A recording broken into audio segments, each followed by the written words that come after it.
எல்லாம் எப்படி இருக்கீங்க? என்னங்க நடக்குது தமிழ்நாட்டுல? ஜென்ஸி எல்லாம் இருக்கீங்களா இல்லையா? எங்க அண்ணன் வந்தா தமிழ்நாடு அப்படியே தலை நிமிர்ந்துரும். தமிழ்நாடு தான் இந்தியாவிலேயே டாப்பா எங்க அண்ணன் கொண்டு வந்துருவாரு. இத்தனை நாள் இருந்தவங்கலாம் தமிழ்நாட்டை ஏதோ பாழ்படுத்திட்ட மாதிரி அவ்வளோ பேசிட்டு இருந்தீங்க. ஏங்க நேத்து தமிழ்நாட்டுல ஆளுநர் மாளிகையில வள்ளுவருக்கு காவி சாயம் பூசியிருக்காங்கங்க.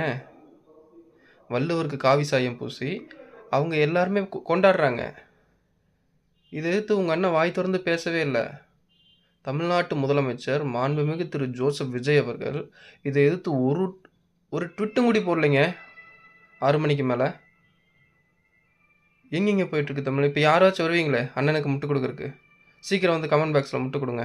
அண்ணன் வந்து 20 நாள் தாங்க ஆச்சு, அதுக்குள்ளே அவர் இப்படி பேச சொன்னால் எப்படி, அதுக்குள்ளே இப்படி பண்ண சொன்னால் எப்படி? சீக்கிரம் வந்து கமெண்டில் எல்லோரும் முட்டு கொடுங்க. ஆனால் தமிழ்நாடு காப்பாற்ற முடியாதுங்க, ரொம்ப கஷ்டம்.